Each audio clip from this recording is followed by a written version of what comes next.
suppressing this. We think we're the body, but it's the vehicle. Einstein said, this delusion is a kind of prison for us, restricting us to our personal desires and to affection for a few persons nearest to us.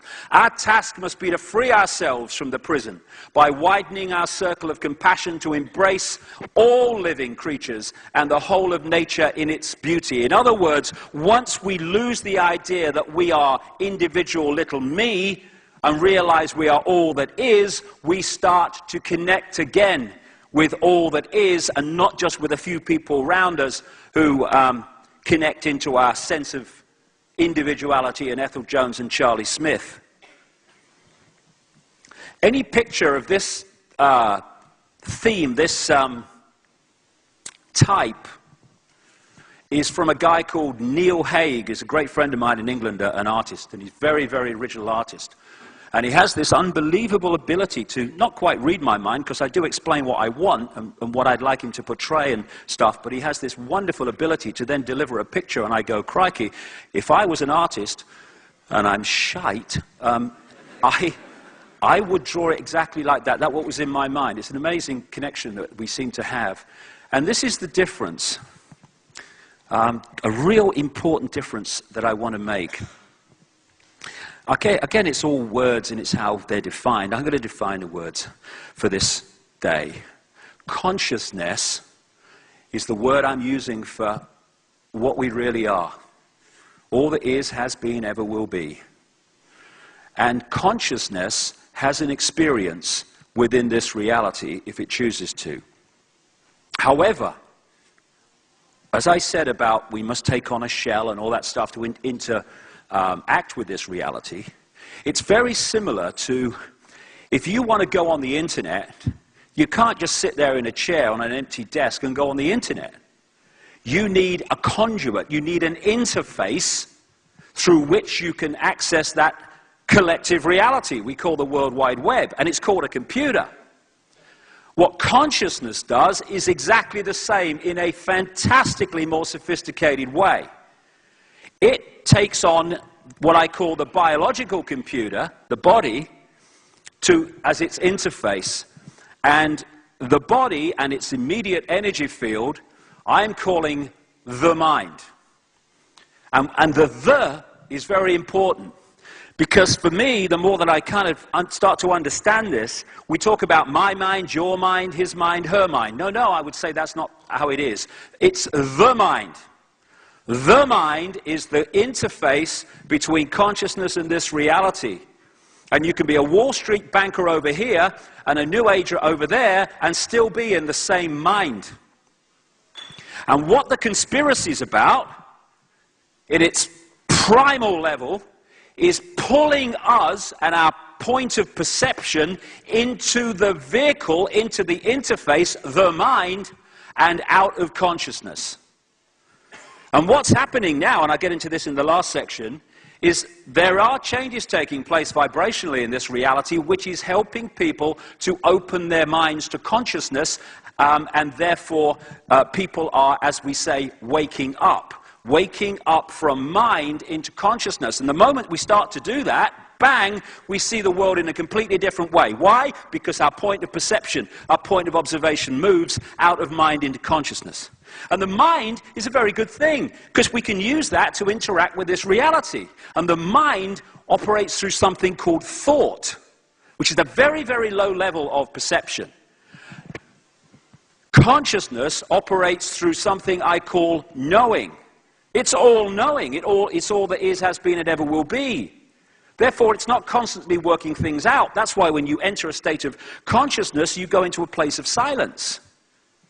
When you're stuck in mind or interacting with mind, that's what the chatter is all the time. The mind never shuts bloody hell up.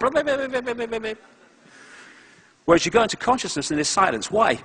We live in a world of things. And everything seems to be things. We live in a world of noise, constant noise now.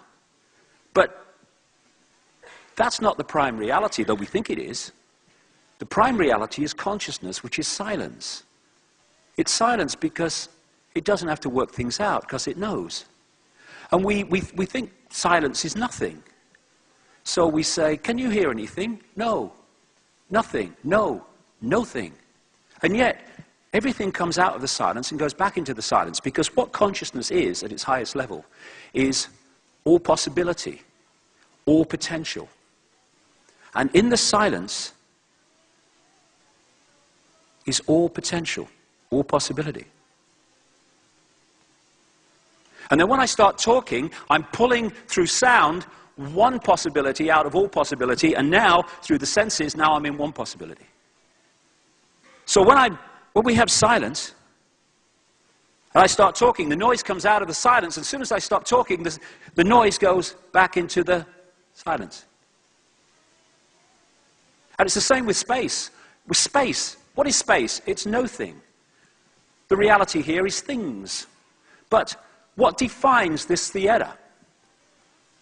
As much as the things, the seats and the ceilings, what defines it is the nothing.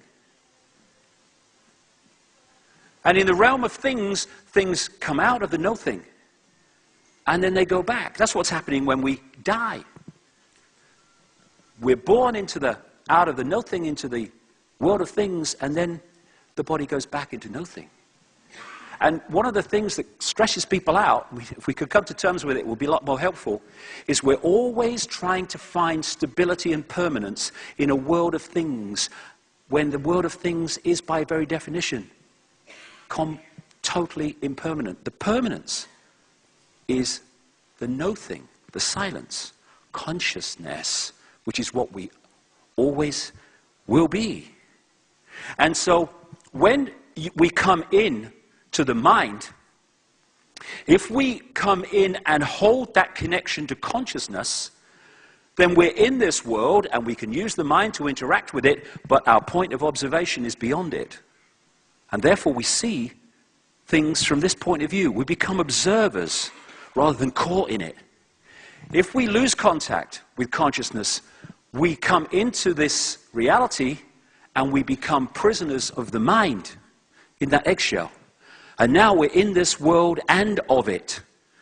And if we are in that state, we're not getting our inspiration and our knowingness from consciousness and getting a fix on who we are and the nature of reality. So where do we get it from? Through the five senses. And who's controlling that information? Those that control the media, those that control education, those that program one generation, called parents, who then program the next generation thinking they're doing the best for their kids. And so we have this mind-controlled society which is unconscious.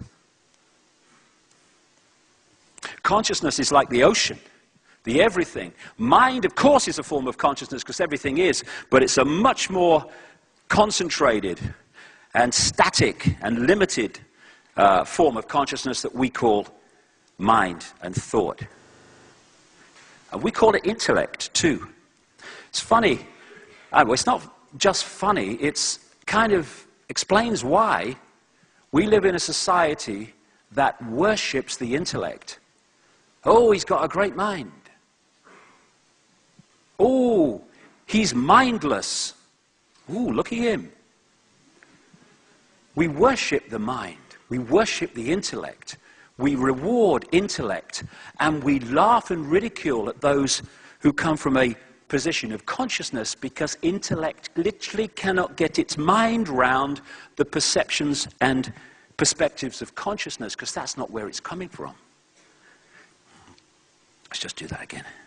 So if we open the mind, and all these phrases we use, and they're so, we're spouting these classic truths all the time. When we open our mind and let consciousness in, the mind becomes a servant to consciousness and not the governor of our perception. And that's the state that more and more people are starting to get into, and therefore their perception of reality is transforming in an amazing way all around the world. I've been to nearly 50 countries now. I think it's 48 or something like that. I tell you what, this awakening's happening everywhere. And the question is, are we going to be consciousness or are we going to be mind? Are we going to come from a perspective in our daily existence of being all that is, or little me? That's the difference between being free and being enslaved by these silly people in dark suits and those behind them. This guy